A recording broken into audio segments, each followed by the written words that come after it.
you turn around your recent record against the Crows?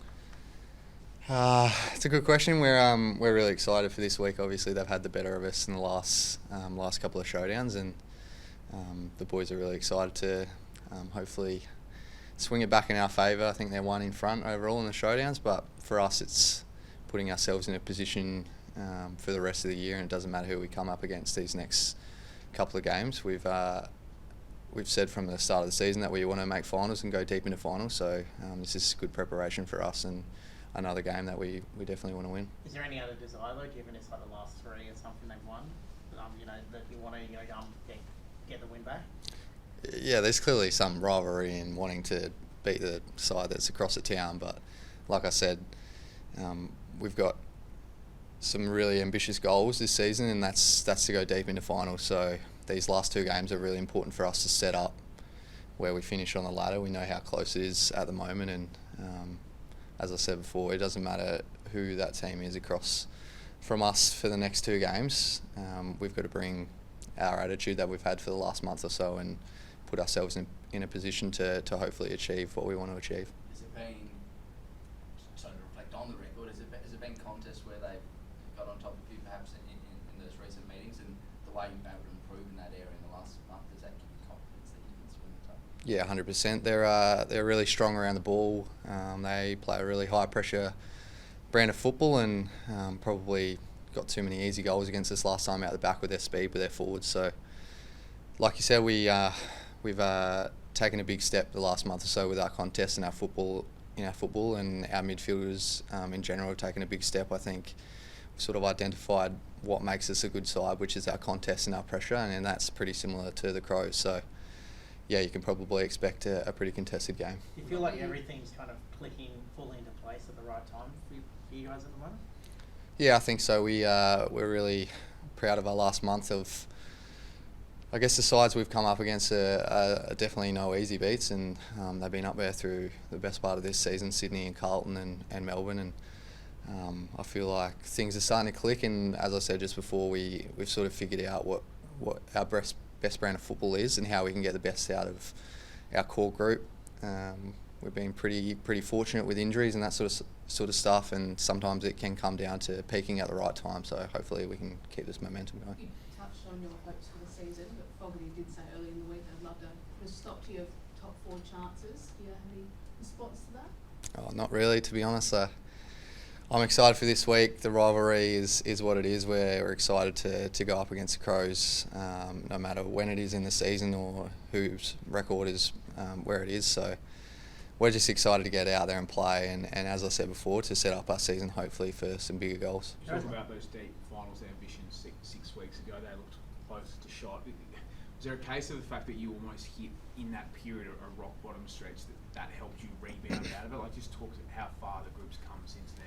Yeah, it's a good question. I think that's the challenge. Is we probably were never really out of it, sitting 9th or 10th, and only a couple of games out of the top four. But it probably felt externally like things were crashing down a bit. But I think we made sort of a decision internally that was going to be our bottom out. It didn't have to take until the end of the season and end of year reviews for us to figure out that we need to turn things around. And I think we took a massive step internally. And personally, I think everyone sort of took a little bit more leadership, and there's been some individuals that have taken massive steps individually. But as a group as a whole, I think we're in a position now where anything's possible, and we never really felt like we were out of it. But I guess from the outside, sometimes it can feel like that. As a captain, what did you do as the captain, and what did you learn about yourself as the leader and a captain in that period? Yeah, it's a challenge, definitely. I think especially when people aren't probably playing the way they would have liked, and as a team we weren't consistently coming out and playing the same brand of football every week. So some conversations need to be had, really, with individuals and as a group as a whole. And as I touched on before, we sort of sat down and said, like, this is going to be it, and what can we do to get back to playing fun football? Really, we sort of lost a little bit of our connection on the ground a bit, and since we've got that back, I think that's built the rest of our game, our pressure and our contest. Josh Carr said a similar thing to you yesterday on the rivalry, in terms of it doesn't matter too much about the opponent this week, which obviously is someone who knows a lot about the rivalry.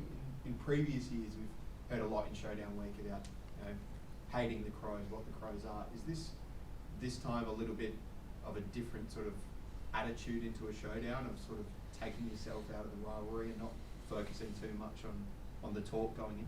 Yeah, slightly. I think clearly we're really excited. There is a rivalry there. We're not just going to discount the fact that we want to beat them because of the history of the two clubs. But I think, as I've said a few times now, we've got some bigger goals, and that's each year to come in and win a premiership. And fortunately, we've put ourselves in a position where we can finish in the top 4 or top 2, and no matter who that side is, at the end of the day, we want to go out there and beat them. So I'm sure everyone's really excited to play the Crows, and the atmosphere is always great. But at the end of the day, our main goal is to put ourselves in a position to go deep into finals. Is that tweak an approach to, I guess, help keep that consistency of the next few games that you did touch on? And are you confident that you can be consistent through the next few weeks and into finals?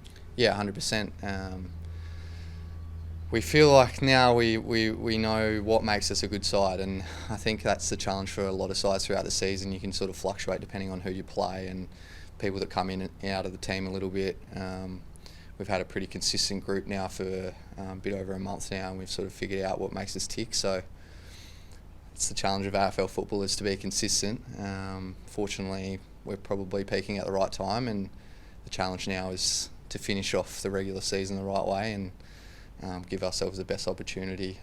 What we have in the past is to go deep into finals. That showdown was kind of the start of a frustrating period with you. Obviously rolled the dice with the injury and didn't work. How do you reflect on that period about, you know, learning and growing in terms of not being able to do what you wanted to, and obviously criticism, that sort of stuff that came out of it?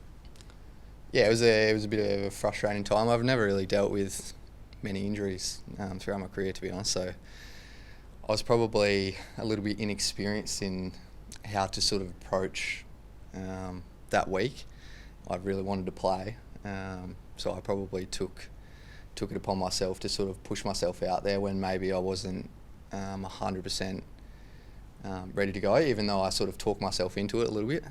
So yeah, I mean, that's footy. I think I've learned a lot from having that experience and sort of making sure that I don't push myself too far to when I can't perform to my ability, and then it affects the team. So yeah, hopefully that helps me going forward. It would be easy for you to stand here and say, oh, you know, that's what it was. That was 10 weeks ago. We're moving on from it now. But it seems like there's a little bit of vulnerability in that answer, and you talk about having honest conversations. Is that something that Greg has used and been able to get better at and help your performance in terms of being vulnerable and having those honest conversations to move you into a position where you are a chance to finish in the top 2?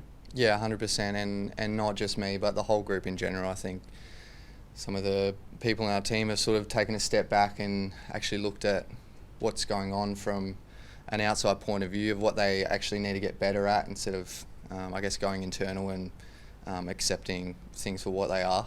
Our side has come a long way in terms of our vulnerability, and I think myself personally, I think I've learned a lot throughout this season, and I think that's a big part of being a leader nowadays is being vulnerable in front of the group. And no one's perfect. At the end of the day, I'm going to make mistakes as much as anyone, but I'm out there to make our group as good as they can be. So yeah, hopefully that is a good example for our younger players as well coming through. Connor, would you like Alex Neil-Bullen at Alberton this year, and did you get on the phone to him, given he wants to return to SA for family reasons? No, I only saw that probably half an hour ago, so not sure exactly what that means. I'm sure he'd love to get home to his family, but I'll leave that up to the staff in the club.